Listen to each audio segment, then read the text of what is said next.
உலகத்தில் வந்து ஒவ்வொருத்தர் எந்தெந்த மாதிரி வாழ்ந்தாங்களோ அதுக்கேற்ற மாதிரி அல்லாஹ் என்ன செய்வான், சொர்க்கத்தில் வந்து பரிசுகளை வச்சிருப்பான். பேசிக் வந்து நம்ம இலக்கு, நம்ம டார்கெட் என்ன? நம்முடைய டார்கெட் வந்து சொர்க்கம்தான்.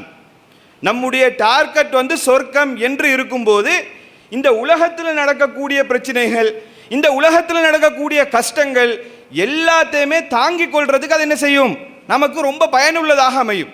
أعوذ بالله من الشيطان الرجيم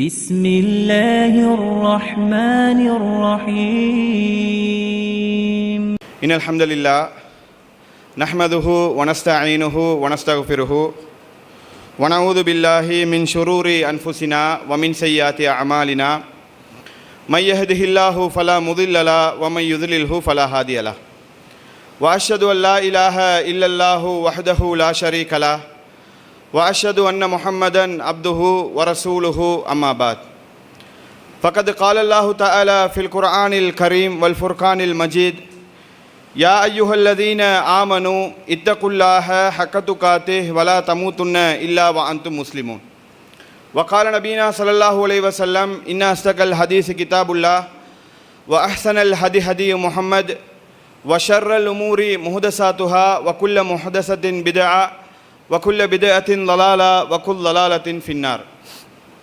புகழனைத்தும் ஏக வல்லவனாகிய அல்லாஹ் ஒருவனுக்கே.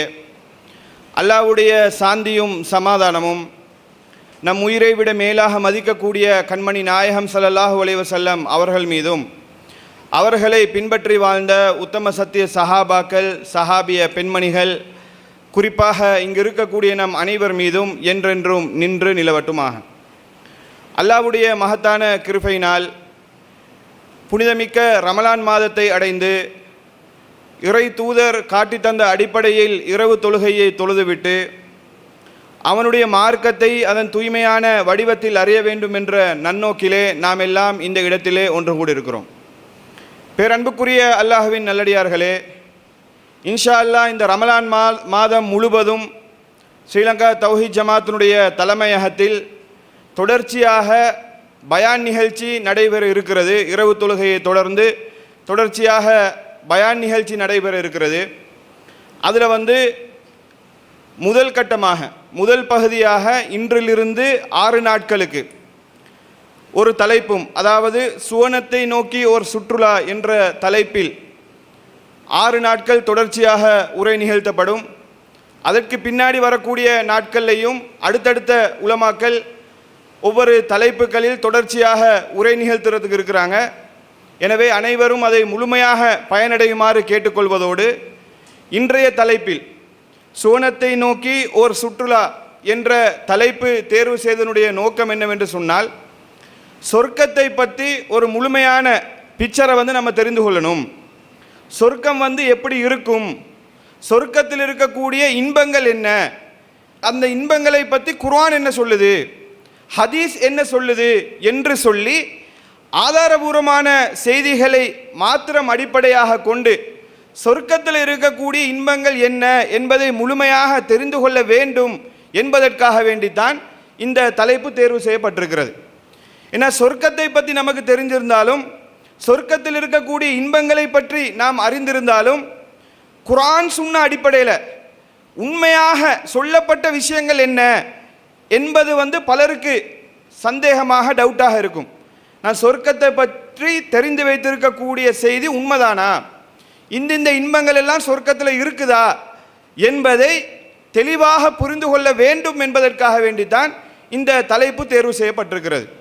உண்மையிலே சொர்க்கத்தில் இருக்கக்கூடிய இன்பங்களை நாம் சரியாக புரிந்து கொண்டால், இவ்வளோ இன்பம் சொர்க்கத்தில் இருக்குதா, இதுவெல்லாம் நம்ம அடையவிருக்கிறோமா என்பதை கரெக்டாக புரிந்து கொண்டோம் என்று சொன்னால், இந்த உலக வாழ்க்கையை சரியாக அமைத்துக் கொள்வதற்கு, அந்த சொர்க்கத்தை இலக்காக வைத்து சொர்க்கத்தை அடைவதற்கு இந்த உலக வாழ்க்கையை நம்ம எப்படி அமைத்துக் கொள்வது என்பதை அறிந்து நம்ம என்ன செய்வோம், அதற்குரிய முயற்சிகளில் நம்ம ஈடுபடுவோம். சொர்க்கத்தை இலக்காக கொண்டு சொர்க்கத்தை அடையணும்ன்றதுக்காக வேண்டி அந்த உலக வாழ்க்கையை சரியாக பயன்படுத்துறதுக்கு அது வந்து மிகவும் பயனுள்ளதாக அமையும் என்ற அடிப்படையில் சொர்க்கத்தை பற்றி நம்ம புரிந்து கொள்ள வேண்டும், தெரிந்து கொள்ள வேண்டும் என்ற வகையில் இந்த தலைப்பு தேர்வு செய்யப்பட்டிருக்கிறது. சொர்க்கத்தை நோக்கி ஒரு சுற்றுலா, சொர்க்கத்தில் என்னென்ன விஷயங்கள் இருக்குதுன்றதை வந்து முடியுமான அளவுக்கு குர்ஆன் சுன்னா அடிப்படையில் ஒரு எடுத்துக்காட்டாக என்னென்ன விஷயங்கள் இருக்குதுன்றதை என்ன செய்ய போகிறோம், தெளிவுபடுத்த போகிறோம். அப்போ அதில் பல விஷயங்கள் இருக்கும். உண்மையிலேயே சொர்க்கத்தை பற்றி ஒரே நாளில் பேசி முடிக்கிற அளவுக்கு உள்ள விஷயங்கள் எல்லாம் இருக்குது. அது பல நாட்கள் பேசக்கூடிய அளவுக்கு செய்திகள் இருக்கிறதுனால அதை ஒவ்வொன்றாக தொகுத்து என்னென்ன விஷயங்கள் முக்கியமான அத்தியாவசியமான செய்திகளாக இருக்கிறதோ அவைகள் பேசப்பட இருக்குது.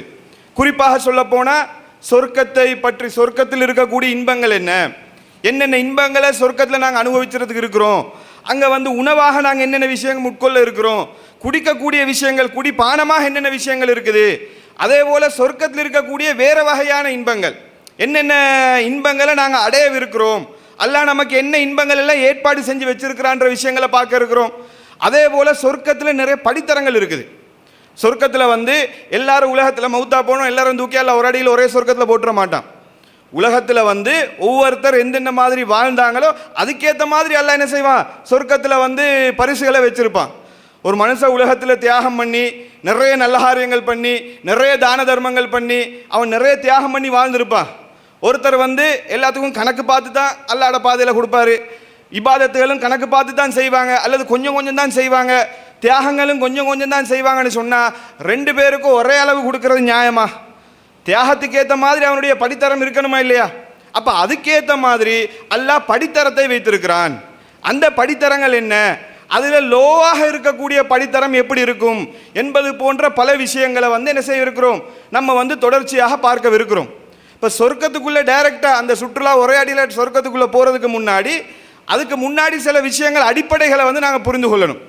சில அடிப்படைகளை, சில பயண ஏற்பாடுகள் போல சில முக்கியமான பேசிக்கை வந்து நம்ம என்ன செய்யணும், புரிஞ்சு கொள்ளணும்.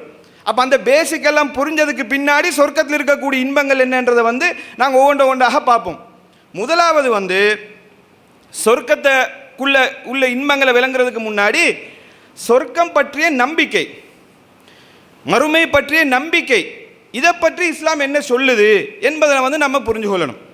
ஏன்னா நமக்கும் மற்றவர்களுக்கும் இருக்கக்கூடிய முக்கியமான வித்தியாசமே, நமக்கும் அடுத்தவர்களுக்கும் மத்தியில் இருக்கக்கூடிய முக்கியமான, அதாவது மாற்று மத சகோதரர்களுக்கு மத்தியில் இருக்கக்கூடிய முக்கியமான வித்தியாசமே என்னவென்று சொன்னால் இந்த மறுமை சம்பந்தமான நம்பிக்கையும் உண்டு. நம்ம அடுத்தவர்களிலிருந்து வித்தியாசப்படக்கூடிய முக்கியமான பகுதிகளில் உண்டு என்னன்னு சொன்னால் மறுமை சம்பந்தமான நம்பிக்கை, சொர்க்கம் சம்பந்தமான நம்பிக்கை, நரகம் சம்பந்தமான நம்பிக்கை. இதை ஒரு முஸ்லீம் வந்து கண்டிப்பாக நம்பியே ஆகணும். எல்லாருமே சின்ன வயசில் என்ன செஞ்சுருப்போம், பாடமாக்கியிருப்போம். ஆமந்து பில்லாஹி பாடமாக்கியிருக்கோமா இல்லையா? மதர்சாக்கு போகும்போதே பாடமாக்குவோம். முஸ்லீம்கள் நம்ப வேண்டிய சில முக்கியமான அடிப்படைகள். ஆமந்து பில்லாஹி, அல்லாஹ்வை நம்பணும். ஆமந்து பில்லாஹி வமலாயிகத்திஹி வகுதுபிஹி வரசுலிஹி வல் யௌமில் ஆஹிரி வல் கதிரி ஹைரிஹி வஷர்ரிஹி மினல்லாஹி தஆலா. அதில் வரக்கூடிய செய்திகள் என்ன, அல்லாஹ்வை நம்பணும், வமலாயிகத்தி மலக்குமார்களை நம்பணும், வேதங்களை நம்பணும், வரசுலிஹி தூதர்மார்களை நம்பணும். அதில் வரக்கூடிய ஒரு செய்தி வல் யௌமில் ஆஹிர் மறுமை நாளை நம்பணும். அதே போல் வல் கதிரி ஹைரிஹி, அந்த கதிர் கலா கதிர் என்று சொல்லக்கூடிய ஒரு விஷயத்தை நம்பணும், விதியை நம்பணும். எல்லாம் அல்லாவின் புறத்தில் உலகத்தில் நடக்கக்கூடிய சகல விஷயங்களும் அல்லாவின் புறத்திலிருந்து நடக்கக்கூடியது என்பதை நம்ப வேண்டும். இது முஸ்லீம்களுடைய அடிப்படையான நம்பிக்கை. இதில் இருக்கக்கூடிய ஒரு பகுதி தான் மறுமை சம்பந்தமான நம்பிக்கை.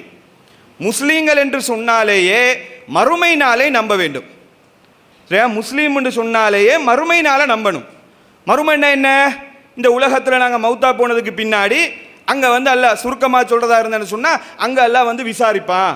விசாரித்து நல்லவர்களுக்கு சொர்க்கத்தையும் கெட்டவர்களுக்கு நரகத்தையும் கொடுப்பான் என்ற நம்பிக்கை முஸ்லீம்களுடைய மனதில் வந்து ஆழமாக இருக்கணும். இது ஆழமாக பதிந்து விட்டது என்று சொன்னால், இந்த நம்பிக்கை உள்ளத்தில் ஸ்ட்ராங்காக பதிந்து விட்டது என்று சொன்னால் நமக்கு மற்ற விஷயங்கள் எல்லாமே லேசாக அமையும். என்ன பேசிக் வந்து நம்ம இலக்கு, நம்ம டார்கெட் என்ன, நம்முடைய டார்கெட் வந்து சொர்க்கம்தான். நம்முடைய டார்கெட் வந்து சொர்க்கம் என்று இருக்கும்போது இந்த உலகத்தில் நடக்கக்கூடிய பிரச்சனைகள், இந்த உலகத்தில் நடக்கக்கூடிய கஷ்டங்கள் எல்லாத்தையுமே தாங்கிக் கொள்றதுக்கு அது என்ன செய்யும், நமக்கு ரொம்ப பயனுள்ளதாக அமையும். அப்போ இஸ்லாம் என்ன சொல்லுதுன்னா ஃபர்ஸ்ட் இதை பேசிக்காக உள்ளத்தில் போடுது. நீங்கள் அல்லாஹ்வை நம்புங்க, தூதரை நம்புங்க, மலக்குமார்களை நம்புங்க, வேதத்தை நம்புங்க, கதிரை நம்புங்க. அதோடு சேர்த்து மறுமை, இந்த சொர்க்கம் சம்பந்தமான நம்பிக்கை, நரகம் சம்பந்தமான நம்பிக்கை, மறுமை சம்பந்தமான நம்பிக்கை ஸ்ட்ராங்காக இருக்கணும். இது யாருக்கு ஸ்ட்ராங்காக இருக்குதோ அவங்க தான் என்ன செய்வாங்கன்னு சொன்னால் சகல நல்ல காரியங்களும் அதிகமாக செய்கிறதுக்கு அது சப்போர்ட் பண்ணும். இந்த உலகத்தில் இருக்கக்கூடிய இன்பத்தை கண்ட்ரோல் பண்ணி கொண்டு மறுமையை இலக்காக கொண்டு வாழ்வதற்கு அது பயனுள்ளதாக அமையும். இஸ்லாம் இதை செம்மைப்படுத்துறதுக்கு நிறைய செய்திகளை நமக்கு சொல்லுது. முதலாவது அல்லாஹ் திருமறை குர்ஆன்ல சொல்லி காட்டுறான், அல்லதி ஹலக்கல் மௌத வல் ஹயாத்த லியபுலுவக்கும் ஐயுக்கும் அஹ்சனு அமலா. இந்த வாழ்க்கையையும் மரணத்தையும் எதற்கு ஏற்படுத்தியிருக்கிறோம்னு சொன்னா உங்களில் யாரு நல்ல காரியம் பண்றாங்க என்பதை சோதிக்கிறதுக்கு. அப்ப இஸ்லாம் ஃபர்ஸ்ட் இந்த உலகத்தை பத்தி சொல்லும் போது என்ன சொல்லுதுன்னு கேட்டா, இது ஒரு சோதனை களம். இது ஒரு சோதனை களம். இதுல அல்லாஹ் செக் பண்ணி பார்க்கிறான், யார் யாரு நல்ல காரியங்கள் செய்கிறார்கள், யார் யாரு நல்ல விஷயம் செய்கிறாங்க என்பதை சோதிக்கிறதுக்கு தான் இந்த வாழ்க்கையை நமக்கு கொடுத்திருக்கிறேன்னு சொல்லி அல்லாஹ் திருமறை குர்ஆன்ல சொல்லி காட்டுறான்.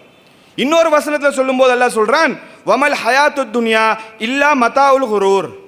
இந்த துனியா வாழ்க்கை என்பது ஏமாற்றும் வசதியை தவிர வேறொன்றும் இல்லை. இந்த உலகம் என்பது பெர்மனன்ட் இல்லை, இதில் இருக்கக்கூடிய இன்பங்கள் என்றது பெர்மனன்ட் இல்லை, மறுமை தான், சொர்க்கம் தான் நமக்கு நிரந்தரமான இன்பம். இதை ஸ்ட்ராங்காக அல்லாஹ் திருமறை குர்ஆன்ல சொல்லி காட்டுறான். அல்லாஹ்வுடைய தூதர் ஸல்லல்லாஹு அலைஹி வஸல்லம் அவர்கள் இதை நமக்கு சொல்லி நம்முடைய உள்ளத்தை, நம்முடைய மனதை பக்குவப்படுத்துறாங்க. நிறைய செய்திகள் நீங்கள் இது தொடர்பாக எடுத்து பார்க்கலாம். அல்லாஹ்வுடைய தூதர் ஸல்லல்லாஹு அலைஹி வஸல்லம் அவங்க சொல்றாங்க, இந்த உலக வாழ்க்கையை பற்றி சொல்லக்கூடிய, லேசாக புரிந்து கொள்ளக்கூடிய ஒரு உதாரணத்தை ரசூலுல்லாஹ் சொல்றாங்க. நிறைய செய்திகள், அதில் ஒரு குறிப்பிட்ட செய்தியை சொல்றதாக இருந்தேன்னு சொன்னா, ரசூலுல்லாஹ் கடலை உதாரணமாக சொல்றாங்க. அல்லாஹ்வுடைய தூதர் கடல் இருக்குதா இல்லையா, இந்த கடலை சொல்றாங்க, உங்களுடைய ஆள்காட்டி விரலை கடல்ல விட்டு எடுக்கும்போது, ஆள்காட்டி விரலை கடல்ல விட்டு எடுக்கும்போது விரல்ல எவ்வளவு தண்ணீர் படுமோ, அந்த கடல் தண்ணி எவ்வளோ உங்க விரல்ல இருக்குமோ அதுதான் மறுமையோடு ஒப்பிட்டு பார்க்கும் பொழுது இந்த உலக வாழ்க்கை. இந்த உலக வாழ்க்கைன்றது எப்படிப்பட்டதுன்னு சொன்னா, மறுமை வாழ்க்கை சொர்க்கம்ன்றது கடல் போல, மறுமைன்றது கடல் போல. அதுல உலகம்ன்றது எப்படின்னு கேட்டா, நீங்க விரலை விட்டு எடுக்கும்போது எந்த அளவுக்கு தண்ணீர் இருக்குமோ அவ்வளோதான் உலகம்.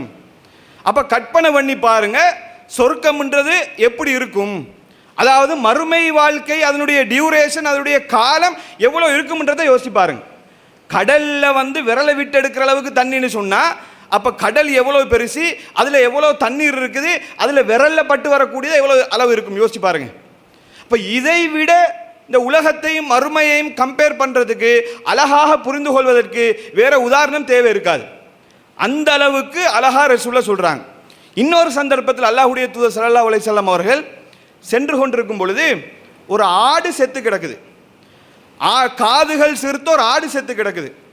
ரசூலுல்லாஹ் சஹாபாக்களை கூப்பிட்டு கேட்குறாங்க, இந்த ஆட்டை உங்களில் யாராவது ஒரு வெள்ளி காசு கொடுத்து வாங்குவீங்களான்னு சொல்லி கேட்குறாங்க. சஹாபாக்கள் சொல்கிறாங்க, யார் ரசூலுல்லாஹ், இந்த ஆடு உசுரோடு இருந்தாலே நாங்கள் வாங்க மாட்டோம், காதெல்லாம் சிறுத்து போய் இருக்குது, இதை நாங்கள் உசுரோடு இருந்தாலே வாங்க மாட்டோம், செத்ததுக்கு ஒரு வெள்ளி திரகம் கொடுத்து நீங்கள் இதை வாங்க சொல்கிறீங்களா அப்படின்னு சொல்லி கேட்கும்போது ரசூலுல்லாஹ் சொல்கிறாங்க, இதை புரிஞ்சு கொள்றதுக்கான சஹாபாக்களை சொல்கிறாங்க, இதே போல தான் இந்த துனியா வாழ்க்கை. எப்படி இந்த செத்து போன ஆட்டை நீங்கள் கணக்கெடுக்கலையோ, எப்படி உங்களிடத்தில் அது மதிப்பில்லையோ, அதே போல மறுமையோடு ஒப்பிட்டு பார்க்கும் பொழுது உலக வாழ்க்கை என்பது இப்படித்தான், அற்பத்திலும் அற்பமானது என்பதை புரிந்து கொள்வதற்காக வேண்டி சஹாபாக்களை கூப்பிட்டு அல்லாஹ்வுடைய தூதர் உதாரணங்களை சொல்லி தெளிவுபடுத்துறாங்க. அப்ப நம்ம என்ன புரிந்து கொள்ளணும்னு சொன்னா, முஸ்லீம் என்று சொன்னாலேயே எங்களுடைய உள்ளத்தில் ஸ்ட்ராங்காக இருக்க வேண்டிய நம்பிக்கை என்னன்னு சொன்னா, சொர்க்கம்தான் நமக்கு பெர்மனன்ட், சொர்க்கம்தான் நமக்கு நிரந்தரமானது. இந்த உலக வாழ்க்கை என்பது நமக்கு நிரந்தரம் இல்லை என்பதை ஃபர்ஸ்ட் ஸ்ட்ராங்காக புரிந்து கொள்ளணும். இது உள்ளத்தில் ஆழமாக பதிந்தால்தான் நமக்கு நல்லது செய்கிறதுக்கு, நல்ல காரியங்கள் பண்ணுறதுக்கு நாங்கள் முயற்சி பண்ணுவோம், செய்வோம். உலகத்தில் இருக்கக்கூடிய இன்பங்களுக்கு கட்டுப்பட மாட்டோம், ஓவராக ஆசைப்பட மாட்டோம், பேராசைப்பட மாட்டோம். இன்றைக்கு நிறைய பேர் பேராசைப்படுறாங்கன்னு சொன்னால் மறுமைன்ற பகுதியை மறந்துருக்கிறாங்க, சொர்க்கம்தான் பெர்மனன்ட்ன்றதை மறந்துருக்கிறாங்க. அல்லாஹ்வுடைய தூதர் ஸல்லல்லாஹு அலைஹி வஸல்லம் சொல்கிறாங்க, ஆதமுடைய மகன் இருக்கிறானே அவன் என்ன சொல்கிறான்னு கேட்டால், எது எடுத்தாலும் மாலி மாலி, இது என்னுடைய காசு, என்னுடைய செல்வம், என்னுடைய செல்வம்னு சொல்லி சொல்றாங்க. உண்மையிலே அவனுடைய செல்வம் எது தெரியுமா? எதெல்லாம் அவன் உண்டு முடித்தானோ, எதெல்லாம் உடுத்து கிழித்தானோ, உடுத்து முடிச்சிட்டானோ, அதுதான் அவனுடைய செல்வம். அப்படி இல்லாட்டி எதெல்லாம் அல்லாஹ்வுடைய பாதையில கொடுத்து சேமிச்சு வச்சானோ அதுதான் அவனுடைய செல்வம்ன்றாங்க. இந்த மூணை தவிர வேற எதுவுமே அவனுடைய செல்வம் இல்லை. மற்ற அனைத்துமே அவன் அடுத்தவனுக்கு அவனி விட்டுட்டு போகக்கூடியது. இதுதானே உண்மை. நீங்கள் எவ்வளோ பெரிய கோடீஸ்வரனாக இருந்தாலும், எவ்வளோ பெரிய செல்வந்தராக இருந்தாலும், ஒரு நிமிஷம் நீங்கள் யோசிச்சு பாருங்க. அந்த ஏண்டன்னு சொல்லி எல்லாத்தையும் நாங்கள் சேர்த்து வைக்கிறோம். நிறைய மார்க்கெட்டில் சேர்த்து வைக்கிறது பிழை கிடையாது. ஆனால் அதனுடைய எண்ணம் என்ன? ஏண்ட இது ஏண்டன்னு எல்லாம் சேர்த்து வைக்கிறோமே. ரசூலுல்லாஹ் சொல்கிறாங்க, உங்களுடைய எது தெரியுமா? எதெல்லாம் உண்டு முடிச்சிட்டீங்களோ அதை உங்களுக்கு உரிமையாக சொல்லலாம். அது ஏண்ட. அந்த பன் நான் சாப்பிட்டு முடிச்சேன்னா அது ஏண்ட. அந்த சோறு சாப்பிட்டு முடிச்சேன்னா அது ஏண்ட. சாப்பிட்டு முடிச்சது. ஒரு ட்ரெஸ்ஸை போட்டு முடிச்சு கிழிச்சு முடிச்சிட்டீங்களா அது ஏண்டன்னு சொல்லலாம். இப்போ போட்டுட்டு இருக்கக்கூடிய ட்ரெஸ்ஸை கூட உங்களுக்கு உறுதியாக சொல்ல இல்லாது இது உங்களோட சொல்லி. இன்னைக்கு மவுத்தா போனோன்னு சொன்னால் ட்ரெஸ்ஸை கலட்டி போட்டுட்டு தான் என்ன செய்வாங்க? அடக்கம் செய்வாங்க. அதான் எது உண்டு முடிச்சிட்டீங்களோ, எதெல்லாம் உடிச்சு கிழிச்சிட்டீங்களோ இது உங்களது. எக்ஸ்ட்ராவாக உங்களுக்கு உங்களுடைய சொத்து என்னன்னு சொன்னால், எதெல்லாம் அல்லாட பாதையில் கொடுத்துட்டீங்களோ, தர்மமாக கொடுத்தீங்களோ அது உங்கள் பேங்க் அக்கௌண்ட்டில் சேவிங்கில் நிற்கும் மறுமையில். இதுதான் உங்களுடையது. மற்றதெல்லாம் அடுத்தாக்களுதுன்றாங்க. நீங்கள் எவ்வளோ சேமிச்சுட்டு இன்னைக்கு மவுத்தா போனாலும் அதை அனுபவிக்கக்கூடிய ஆக்கள் யார்? ஒன்று நம்முடைய மனைவி மக்கள் அனுபவிப்பாங்க, அடுத்தாக்கள் உம்மா அப்பா அனுபவிப்பாங்க, அடுத்தாக்கள் தான் அனுபவிப்பாங்க. இப்போ ரசூலுல்லாஹ் சொல்கிறாங்க, இது எதுவுமே உங்களுடையதே கிடையாது. அப்போ இது ஃபஸ்ட்டு ஸ்ட்ராங்காக உள்ளத்தில் இதை பதிய வச்சுக்கொள்ளணும். சொர்க்கம்தான் பெர்மனன்ட், உலகம் என்பது பெர்மனன்ட் கிடையாது. இதை சஹாபாக்கள் உள்ளத்தில் ரொம்பவே ஸ்ட்ராங்காக பதிய வச்சுருந்தாங்க. ரொம்பவே ஆழமாக இந்த நபித்தோழர்கள் பதிய வச்சிருந்தாங்க. இந்த நம்பிக்கை நமக்கும் உள்ளத்தில் ஆழமாக பதிஞ்சன்னு சொன்னா, சஹாபாக்கள் எப்படி தியாகங்கள் செய்தார்களோ அதே போல தியாகங்கள் செய்யலாம். அது போக உலகத்தில் வரக்கூடிய கஷ்டங்களை தாங்கிக் கொள்ளக்கூடிய கெப்பாசிட்டி அப்பதான் வரும். நீங்க நிறைய பார்த்தீங்கன்னு சொன்னா, இன்றைக்கு ரிசர்ச் என்ன சொல்றாங்கன்னா, முஸ்லீம்கள்ட்ட தற்கொலை வீதம் ரொம்ப குறைவாக இருக்குது. மற்ற ஆட்களோட கம்பேர் பண்ணி பார்க்கும்போது, தற்கொலை பண்ணக்கூடிய வீதத்தை பார்க்கும்போது முஸ்லீம்கள்ட்ட ரொம்ப குறைவாக இருக்குது. என்ன அந்த அளவுக்கு என்னதான் மேட்டர்னு சொல்லி டீப்பாக ரிசர்ச் பண்ணி பார்க்கும்போது தான் விளங்குது முஸ்லீம்களுடைய நம்பிக்கை. உலகத்தில் எவ்வளோ கஷ்டம் வந்தாலும், எவ்வளோ பிரச்சனை வந்தாலும், பிஸ்னஸில் திடீர்னு ஒரு லொஸ்ட் வரும், கோடி கணக்கில் இழந்துட்டு நிற்பான், அவன் ஸ்ட்ராங்காக நிற்பான். நம்மால் ஏன் என்னதான் போனாலும் நமக்கு பெர்மனன்ட் அதுதானே, நமக்கு மறுமை தானே பெர்மனன்ட். இங்கே ஏமாத்தினவன் நாளைக்கு மறுமையில் மாட்டிக்க போகிறான்ற நம்பிக்கையில் அந்த மறுமைன்ற ஒரு கன்செப்டே நம்ம உள்ளத்தை ஸ்ட்ராங்காக வைக்கிறதுக்கு, நம்ம மனசை ஸ்ட்ராங்காக வைக்கிறதுக்கு உளவியல் ரீதியாக ஒரு மிகப்பெரிய தாக்கத்தை உண்டு பண்ணக்கூடிய ஒரு நம்பிக்கையாக இருக்குது. இது அடுத்தாக்கள்கிட்ட இல்லையே. அவனுக்கு இந்த உலகம் தான் எல்லாம். உலகத்தில் கஷ்டப்பட்டு சேர்த்து வச்ச கோடிக்கணக்கில் சேர்த்துருப்பான். ஒருத்தன் ஒரே அடியில் ஏமாற்றிட்டு போயிடுவான், அவன் ஹார்ட் அட்டாக் வந்தே செத்துருவான். ஆஹா நம்ம வாழ்க்கை முடிஞ்சிருச்சே, நம்ம வாழ்க்கை முடிஞ்சுன்னு சொல்லி அவன் அப்படி செத்துருவான். இல்லாட்டி என்ன செய்யறது, அப்படியே தூக்கு மாட்டிக்கிட்டு தற்கொலை பண்ணிக்கொண்டு சாகிறது. அப்போ முஸ்லீம்களை ஒப்பிட்டு பாருங்க, முஸ்லீம்களும் மார்க்கம் இல்லாதவன் சேர்த்தான் செய்கிறான். முஸ்லீம்கள்லையும் இந்த நம்பிக்கை கரெக்டாக பர்ஃபெக்டாக இல்லாத ஆட்களை பார்த்தீங்கன்னு சொன்னால் என்ன, சரி பிரச்சனைன்னு வரும்போது தற்கொலை, காதல் தோல்வியா தற்கொலை, வியாபாரத்தில் பிரச்சனையா தற்கொலை, அவ்வப்போது முஸ்லீம்கள்கிட்ட வரும் இந்த கேசஸ். ஆனால் ஒப்பீட்டு ரீதியில் பார்க்கும்போது அடுத்தவங்கள்ட்ட தான் அதிகமாக இருக்குது, நம்ம ஆளுங்கள்ட்ட குறைவு. காரணம் என்னன்னு கேட்டால் இந்த நம்பிக்கை. என்னதான் பிரச்சனை, குடும்ப பிரச்சனையா, குடும்பம்தான் பிரச்சனையா, அவன் பொறுமையா புள்ளைக்காக வேண்டி வாழ்ந்துட்டு போகணும்னு இருப்பானே. நமக்கு இது பெர்மனன்ட் இல்லையே, நமக்கு சொர்க்கத்தில் ஹூர்லிங் கிடைக்கும்ன்ற நம்பிக்கையில் சத்தம் இல்லாமல் இருந்துட்டு போயிடுவோம். அங்கே நம்ம அதை மேனேஜ் பண்ணிக்கொள்வோம். இது கடலோட சொன்ன மாதிரி கடலில் விரலை விட்டு எடுக்கும்போது எந்த அளவுக்கு இருக்குது அந்த மாதிரி தான் உலகம். அங்கே பார்த்துக்கலாம்னு சொல்லிட்டு இருப்பான். பிஸ்னஸில் பிரச்சனை அங்கே பார்த்துக்கலாம்னு சொல்லியிருப்பான். உடல் ரீதியான சரி நோயாக இருக்கும், ஆரோக்கியமின்மையாக இருக்கும், அவன் மறுமையில் பார்த்துக்குவோம். இந்த உலகம் பெர்மனன்ட் இல்லை. ஸோ உலகத்தில் ஏற்படக்கூடிய சகல பிரச்சனைகளையும் பொறுத்து கொள்வதற்கு, தாங்கிக் கொள்வதற்கு இந்த நம்பிக்கை நமக்கு அத்தியாவசியமான உண்டாக இருக்குது. அப்போ இந்த பேசிக்கை விஷயத்தை இஸ்லாம் ஸ்ட்ராங்காக உள்ளத்தில் பதிய சொல்லுது. இது பதிஞ்சதுனால தான் சஹாபாக்களை பார்த்தீங்கன்னு சொன்னால் சொர்க்கம் உண்டு சொன்னாலே அடுத்த நிமிஷம் சரணடைஞ்சிடுவாங்க. சொர்க்கம் கிடைக்குதுன்னு சொன்னால் சஹாபாக்கள் அடுத்த பேச்சு இருக்காது, அதுக்காங்கள வேற எதுவும் இருக்காது. அவ்வளவு அவங்க அந்த இலக்கில் பெர்ஃபெக்டாக இருந்தாங்க. கோல்னு சொல்லுவாங்களே, நம்ம கோல் எது, நம்ம இலக்கு எது, நம்ம டார்கெட் எது, அதில் சஹாபாக்கள் பெர்ஃபெக்டாக கிளியராக வச்சுருந்தாங்க. நம்ம டார்கெட் சொர்க்கம்தான். நம்ம கோல் வந்து சொர்க்கம் தான் இடத்துல பெர்ஃபெக்டாக இருந்தாங்க. அதனால தான் பார்த்தீங்கன்னு சொன்னால் நம்ம கற்பனை பண்ணி பார்க்க முடியாத அளவுக்கு சில வேலைகளை சில தியாகங்கள் அவங்க செஞ்சாங்க. உதாரணமாக சொல்ல போனால் ஒரு நபித்தோழர் ரபியத் பின் கவுப்னு சொல்லக்கூடிய நபித்தோழர். இவங்க வந்து ஒரு திண்ணை தோழர். திண்ணை தோழர்ன்றது என்ன? அஸ்ஹாபு சுஃபா, அதாவது ரசூலுல்லாஹ்வுடைய நண்பர்களாக இருப்பாங்க. அவங்களுக்கு வந்து பெர்மனண்ட்டாக சொந்த வீடுகள் எல்லாம் இருக்காது. சரியா? பெர்மனண்ட் திண்ணை தோழனா ரசூலுல்லாஹ் அந்த பள்ளிவாசல் திண்ணையில் அவங்க அதில் தான் வாழ்க்கையை ஓடிக்கிட்டு இருப்பாங்க. அவங்க திருமணம் முடிச்சிருக்க மாட்டாங்க. தங்குறதுக்கே இடமில்லை. எப்படி திருமணம் முடிக்கிறது? சாப்பிட்றதுக்கு வசதி வாய்ப்புகள் இருக்காது. இப்படி ரொம்ப கஷ்டமான சூழ்நிலையில் இருக்கக்கூடிய ஆட்கள் தான் இந்த திண்ணை தோழர் என்று சொல்லக்கூடியவர்கள்.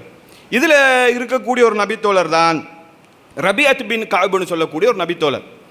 இவங்க என்ன செய்கிறாங்கன்னு சொன்னால் ரசூலுல்லாஹ்வுக்கு வந்து ஹெல்ப் பண்ணுறதுக்காக வேண்டி பணிவிட, ரசூலுல்லாஹ்க்கு ஹெல்ப் பணிவிடலாம் சஹாபாக்கள் பண்ணுவாங்க.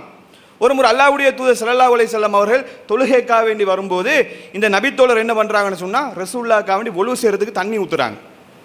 ரசூலுல்லாஹ்க்கு ஒழு செய்கிறதுக்கு அப்படி தண்ணி ஊற்றுறாங்க. ரசூலுல்லாஹ் பார்த்து கேட்குறாங்க, மனுஷன் ஹெல்ப் எல்லாம் பண்ணுறாரா இல்லையா? திண்ணை தோழராக இருக்கிறாரு, நம்மளோடய சுற்றி சுற்றி இருக்கிறாங்க. ரசூலுல்லாஹ் கேட்குறாங்க, சல் ஏதாவது இடத்துல கேளுங்கன்றாங்க. ஏதாவது என்கிட்ட கேளுங்க. நல்லா புரிஞ்சு கொள்ளணும், அல்லாஹ்வுடைய தூதரை பொறுத்த மட்டும் ஒரு ஆன்மீக தலைவர், ஆன்மீக தலைவர் மட்டும் இல்லை, ஒரு நாட்டுக்கே ஜனாதிபதி, நம்ம நாடெல்லாம் மாதிரியெல்லாம் கிடையாது, ஒரு பெரிய சாம்ராஜ்யத்தையே கண்ட்ரோலில் வச்சிருந்த ஒரு ஆள். அந்த பகுதி இல்லாட்டியும் ஒரு ஆன்மீக தலைவர், ஒவ்வொரு முஸ்லீம்களும் உயிரை விட மேலாக மதிக்கக்கூடிய ஒரு நபர் தான் அல்லாஹ்வுடைய தூதர் ஸல்லல்லாஹு அலைஹி வஸல்லம் அவங்க. ரசூலுல்லாஹ் சொல்லிட்டேன்னு சொன்னாலேயே சஹாபாக்கள் அடுத்த பேச்சு பேச மாட்டாங்க. இதை இவருக்கு கொடுங்கன்னு சொன்னால் அடுத்த பேச்சு பேச மாட்டாங்க, அள்ளி கொடுத்துருவாங்க. அந்த மாதிரி கேரக்டர். இப்படி இருக்கக்கூடிய நேரத்தில் இந்த நபித்தோழர்கிட்ட கேட்குறாங்க ரசூலுல்லாஹ் ஸ்பெஷலாக ஏதாச்சும் என்கிட்ட கேளுங்கன்றாங்க. என்ன கேட்டிருக்கணும்? சும்மா யோசிச்சு பாருங்க. நமக்கு இப்படி ஒரு சந்தர்ப்பம் அமையுது. ஒரு நாட்டு ஜனாதிபதினு வச்சுக்கொள்ளுங்களே, ஜனாதிபதி வந்து கேட்குறாரு, என்ன உனக்கு என்ன சரி வேணும்டா கேட்டுக்கப்பா அப்படின்றாரு. எல்லா அதிகாரம், சர்வ அதிகாரம் எல்லாமே இருக்குது, நினைச்சதை செய்யலாம். ஒருத்தருக்கு தொழில் இல்லை, என்ன செய்வார்? நல்ல ஒரு பிஸ்னஸை செட் பண்ணி தாங்க, நான் பொழப்ப பார்த்துக்கிறேன். அல்ல ஒரு வீடு, சொந்த வீடு ஒன்று இல்லை, ஒரு வீடு ஒன்று கட்டி தந்தால் என் பொழப்ப நான் ஓட்டிகிட்டு போயிடுவேன். அப்படியும் இல்லாட்டி ஒரு திருமணம் முடிச்சு தாங்க, திருமணம் முடித்த வசதி வாய்ப்பு இல்லாமல் இருக்குது, இது இல்லையா நம்ம கேட்போம். யாராக இருந்தாலும் மனசாக தான் சொல்லும், என்ன சரி உலகத்தில் செட்டில் ஆகிறதுக்கு என்ன சரி ஒரு வழி என்னன்றதை தான் யோசிப்போம். அதுதான் யதார்த்தம். அல்லாஹ்வுடைய தூதர் கேட்ட நோக்கம் அதுதான். என்ன சரி உலகத்தில் கஷ்டப்படுற மனுஷன் சரி கேட்டேன்னு சொன்னால் ரெக்கமெண்ட் பண்ணி சரி பண்ணிடலாம்ன்ற நோக்கத்தில் தான் கேட்குறாங்க. இந்த மனுஷன் என்ன தெரியுமா கேட்குறாரு? அஸ்அலுக்க முராஃபகதக ஃபில் ஜன்னா, யா ரசூலுல்லாஹ் சொர்க்கத்தில் உங்களோடு இருக்கக்கூடிய பாக்கியத்தை தாங்க, எனக்கு அதை தவிர வேறு ஒன்றுமே தேவையில்லை. தங்குறதுக்கு வசதி வாய்ப்பு இல்லை, வீடு இல்லை, மனைவி மக்கள் இல்லை, எதுவுமே இல்லை. ரசூலுல்லாஹ் கேட்டால் செய்கிறதுக்கு சஹாபாக்கள் ரெடி. இந்த மனுஷன் யாரை சொல்லுங்க ஒரு வீடு கட்டி தர சொல்லுங்கன்னா ரசூலுல்லாஹ் கூப்பிட்டு சொல்லுவாங்க. உதாரணத்துக்கு சஹாபா இந்த மனுஷனுக்கு ஒரு வீடை கட்டி கொடுங்கன்னு சொன்னால் யாருண்டாலும் ஹெல்ப் பண்ணுவாங்க. ரசூலுல்லாஹ் ரெக்கமெண்டேஷன் பண்ணி இவங்களுக்கு பொன் கொடுங்கன்னு சொன்னால் கொடுக்கறதுக்கு எத்தனை பேர் தயாராக இருப்பாங்க. அந்த மனுஷனுக்கு அது தெரியும், ரசூலுல்லாஹ் சொன்னால் எல்லாம் நடக்கும்னு தெரியும். ஒன்றுமே கேட்கல. அஸ்அலுக்க முராஃபகதக ஃபில் ஜன்னா, யா ரசூலுல்லாஹ் சொர்க்கத்தில் உங்களோடு இருந்தால் எனக்கு போதும், வேற ஒன்றுமே தேவையில்லைன்றாங்க. ரசூலுல்லாஹ் சொல்கிறாங்க அவ கைர சாலிக், இது இல்லாமல் வேற ஏதாச்சும் கேளுங்க பண்ணுறாங்க. ஏன்னா ரசூலுல்லாஹ் கேட்ட நோக்கமே என்ன சரி உலகத்தில் என்ன சரி கேட்பாருன்ற மாதிரி நோக்கத்தில் கேட்குறாங்க. அந்த மனுஷன் சொல்கிறாரு ஹுவதாக்க யா ரசூலுல்லாஹ், எனக்கு அதுதான் வேணும், சொர்க்கத்தை தவிர வேற ஒன்றும் வேணும். ரசூலுல்லாஹ் பார்க்குறாங்க ஒன்றும் செய்ய முடியாதா? அப்போ ரசூலுல்லாஹ் சொல்கிறாங்க ஃபஇன்னி அலா நஃப்ஸிக பி கஸ்ரத்தி சுஜூத், நிறைய சஜதா செஞ்சு அதுக்கு நீங்கள் எனக்கு ஹெல்ப் பண்ணுங்க. என்னோட சொர்க்கத்தில் இருக்கலாம், என்னோட இருக்கலாம், ஓகே, அதுக்கு வந்து நீங்கள் சப்போர்ட் ஒன்று பண்ணணும். என்ன? நிறைய தொழுகையை பர்ஃபெக்டாக செய்யுங்க. இதை நீங்கள் கரெக்டாக செஞ்சீங்கன்னு சொன்னால் அது ஓகே, அது நடக்கும்ன்ற கருத்தில் அல்லாஹ்வுடைய தூதர் ஸல்லல்லாஹு அலைஹி வஸல்லம் சொல்கிறாங்க.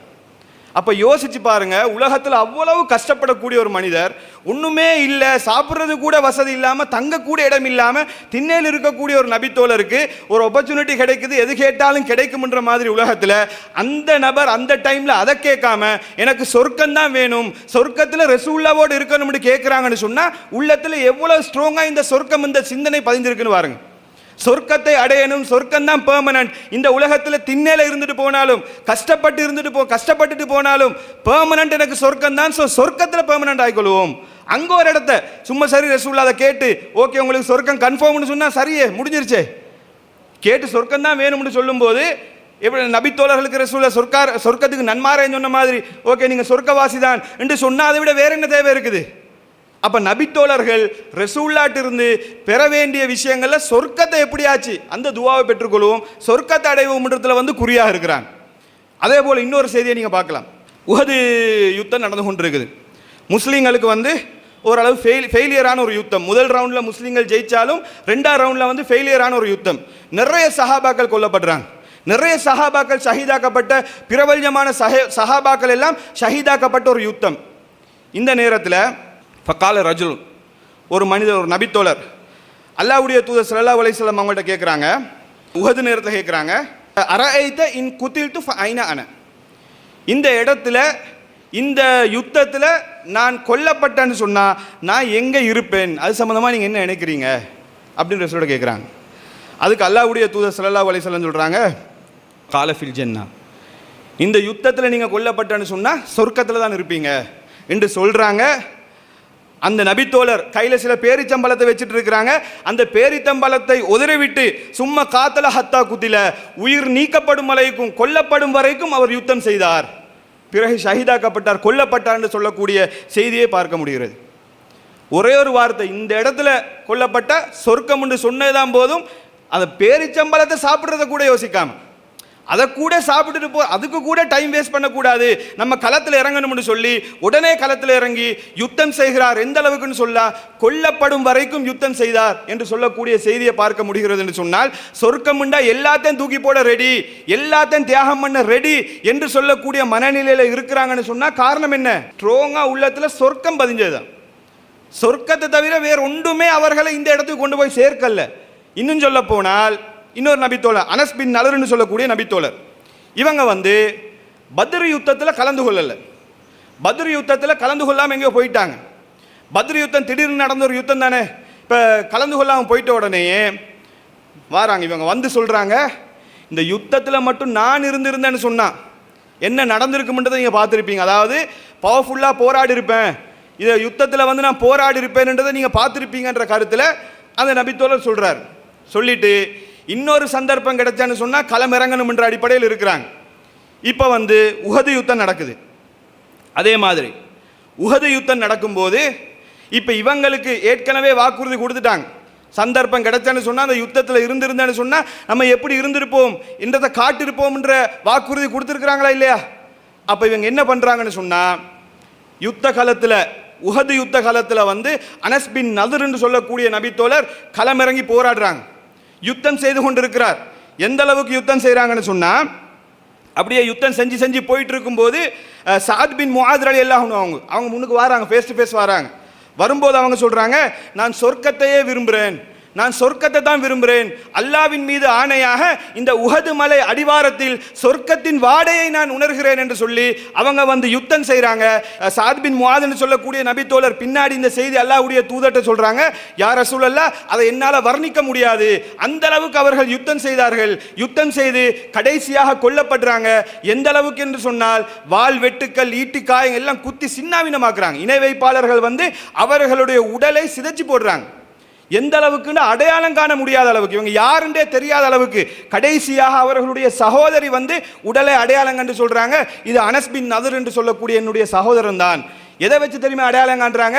அவர்களுடைய விரல் அடையாளத்தை வச்சு, அந்த விரலுடைய துண்டை வச்சு தான் கண்டுபிடிக்கிறாங்க, இது என்ற சகோதரன் தான். எப்படி அவங்களால் இந்த அளவுக்கு செய்ய முடிந்தது? கொல்லப்பட்டாலும் என் சின்னாவின்னமானாலும் எது நடந்தாலும் பிரச்சனை இல்லை என்று முன்னுக்கு ஃபேஸ் டு ஃபேஸ் போக முடியுதுன்னு சொன்னா எதனால தியாகம் பண்ண முடிந்தது? சொன்ன ஒரே வார்த்தை, அல்லாவின் மீது சத்தியமாக உஹது மலை அடிவாரத்தில் சொர்க்கத்தின் வாடையை நான் நுகர்கிறேன், சொர்க்கம் எனக்கு விளங்குது, அதாவது அந்த வாடையை நான் அனுபவிக்கிறேன் என்று சொல்லி அவங்க யுத்தம் செய்கிறாங்க. அப்போ என்ன விஷயம்னு கேட்டால், அந்த சொர்க்கம் என்றது உள்ளத்தில் ஸ்ட்ராங்காக இருந்ததுனால, உலகத்தில் வாழ்ந்து கொண்டிருக்கும் போதே அந்த சொர்க்கத்தை இமேஜின் பண்ணிக்கொண்டு, இந்த சொர்க்கம் அதுதான் நமக்கு டார்கெட், அதுதான் இலக்கு என்று சொல்லக்கூடிய விதத்தில் வாழ்ந்ததனால தான் எல்லாமே செய்ய முடிந்தது. நபித்தோருடைய தியாகத்தை பேசுகிறேன்னா அது பல நாட்கள் பேசணும். அவங்களால் அவ்வளவு தியாகம் பண்ண முடிந்ததுன்னா என்ன காரணம்? சொத்துக்களை தூக்கி அல்லாட பாதையில் எதை கேட்டாலும், பள்ளிவாசல் கட்டணுமா அதை கேட்டான்னு சொன்னால், ஒரு ரெண்டு அனாதை சிறுவர்கள் தண்டை இடத்த வச்சுக்கொள்ளுங்க யார சொல்லா பள்ளிவாசலுக்குன்றாங்க. அல்லாஹ்வுடைய தூதர் ஏற்கனவே அனாதை சிறுவர்கள், அவங்களுக்கு வந்து அந்த வாரிசு அடிப்படை உம்மாப்பட சொத்து தான் அவங்களுக்கு இருக்குது. சஹல் சுஹைல்னு சொல்லக்கூடிய நபித்தோழர்கள் பள்ளிவாசல் கட்டுறதுக்கு இடம் இல்லைன்னு கேட்கும்போது ஏன் சொத்தை இடத்த வச்சுக்கொள்ளுங்க யார சொல்லா முடியுமா, நமக்கு அந்த அளவுக்கு இது வருமா? அனாதை சிறுவர்கள் சொல்றது என்ன, அவங்க சம்பாரிச்சு சேர்த்த சொத்தெல்லாம் கிடையாது. அந்த உம்மா அப்பா மௌத்தா போனதுனால அவங்களுக்கு கிடைச்சிருக்கக்கூடிய சொத்து தூக்கி கொடுக்குறாங்க. அல்லாஹ்வுடைய தூதர் தாராங்கன்னு சொல்லி உடனே எடுத்துக்கொள்ளல, அவங்களும் அனாதை சிறுவர்கள் தானே. அதுக்கு பொறுமதியான பொருளாதாரத்தை ஒப்படைக்கிறோம்னு சொல்லி அதை கொடுத்துட்டு ரசூலுல்லாஹ் இடத்த வாங்கி கட்டப்பட்ட இடம் தான் இன்னைக்கு மஸ்ஜிதுன் நபவி. அப்படிப்பட்ட தியாகங்களுக்கு மத்தியில் உருவாக்கப்பட்ட கொள்கை தான் இந்த இஸ்லாமிய மார்க்கம். அவ்வளோ தியாகங்களுக்கு மத்தியில் தான் இந்த இஸ்லாம். அவ்வளோ தியாகம் எப்படி பண்ண முடிஞ்சு? ஒன்றுமே இல்லாமல் தூக்கி கொடுக்க ரெடி, சொத்து பாதியாக எடுத்துகிட்டு போங்க, எது இருந்தாலும் இஸ்லாத்துக்கு அல்லாஹ் காவணி கொடுக்க ரெடி. உலகத்தில் ஒன்றுமே இல்லாட்டியும் பரவாயில்ல எல்லாம் ரெடி. என்ன டாக்கெட்டுன்னு சொன்னால் இது எனக்கு பெர்மனன்ட் இல்லை. ரசூலுல்லாஹ் சொன்ன அந்த ஒவ்வொரு வார்த்தைகள், அல்லாஹ்வுடைய தூதர் சொன்ன, அல்லாஹ் சொன்ன வார்த்தைகள் அவருடைய உள்ளத்தில் ஆழமாக இருந்துச்சு. இது வெறும் வீண் விளையாட்டு தான், இது பெர்மனன்ட் இல்லை. அற்பத்திலும் அற்பமானது பெர்மனன்ட் சொர்க்கம் தான். அது வந்து நிரந்தரமானது, அதில் இருக்கக்கூடிய இன்பங்கள் நிரந்தரமானது. அதை ஸ்ட்ராங்காக நம்பினதுனால தான் அவ்வளவு தியாகங்கள் பண்ண முடிந்தது. அப்போ நாம் இந்த தலைப்பை செலக்ட் பண்ணதுக்கு நோக்கம் என்னன்னு கேட்டால் அதை நாமும் ஸ்ட்ராங்காக நம்பணும். சொர்க்கத்தில் என்ன இன்பம் இருக்குதுன்றதை நாங்கள் அடிக்கடி கற்பனை பண்ணணும், நினச்சி பார்க்கணும். நமக்கு ஒரு கஷ்டம் வரும்போது ரைட், இது என்னடா கஷ்டம், அங்கே அது இருக்குது, சொர்க்கத்தில் அங்கே இருக்குது, இன்ன இன்பங்கள் இருக்குது, அதை நாங்கள் அங்கே போய் அனுபவிச்சு கொள்வோம் என்று நம்ம ஸ்ட்ராங்காக இருந்தோம்னு சொன்னால் நம்மளால் தர்மம் செய்யணும்ன்ற சிந்தனை வரும், அடுத்தவனுக்கு கொடுக்கணும்ன்ற சிந்தனை வரும், கஷ்டப்படுறவனுக்கு உதவி செய்யணும்ன்ற சிந்தனை வரும், இபாதத் செய்யணும்ன்ற சிந்தனை வரும், தொழணும், நோன்பு பிடிக்கணும், எல்லா சிந்தனையும் எப்போ வரும்னு சொன்னால் இது பெர்ஃபெக்டாக இருந்தால்தான். அப்போ நம்முடைய இலக்கு சொர்க்கம் தான் என்றதை வந்து ஸ்ட்ராங்காக உள்ளத்தில் பதிய வைத்துக் கொள்ளணும். ஸோ அந்த அடிப்படையில் இன்றைய தினத்தில் இந்த பேசிக்கான தகவல்களை வந்து நம்ம ஞாபகம் வைத்துக் கொள்வோம். இன்ஷா அல்லாஹ் வரக்கூடிய அடுத்தடுத்த நாட்களில் இன்னும் சில அடிப்படைகளை புரிந்து கொண்டு சொர்க்கத்தில் இன்பங்கள் என்னென்ன இருக்குதுன்றது இன்ஷா அல்லாஹ் தொடர்ச்சியாக பார்க்கலாம். இன்ஷா அல்லாஹ் நாளைக்கும் இன்ஷா அல்லாஹ் இந்த தொழுகை முடிகிறதோட உரை ஆரம்பமாக இருக்குது. எனவே தெரியாத சகோதரருக்கும் தகவலை எத்தி வைங்க. பெண்களுக்கும் தொழுகைக்குரிய ஏற்பாடுகள், வசதி வாய்ப்புகள் எல்லாமே இருக்குதுன்ற செய்தியையும் இன்ஷா அல்லாஹ் அடுத்தவங்களுக்கு எத்தி வச்சு கொள்ளுங்க. இதோட உரையை முடித்துக்கொள்வோம். சுபஹானக அல்லாஹும்ம வபிஹம்திக அஷ்ஹது அல்லா இலாஹா இல்லா அன்த அஸ்தக்ஃபிருக வ அத்தூபு இலைக்.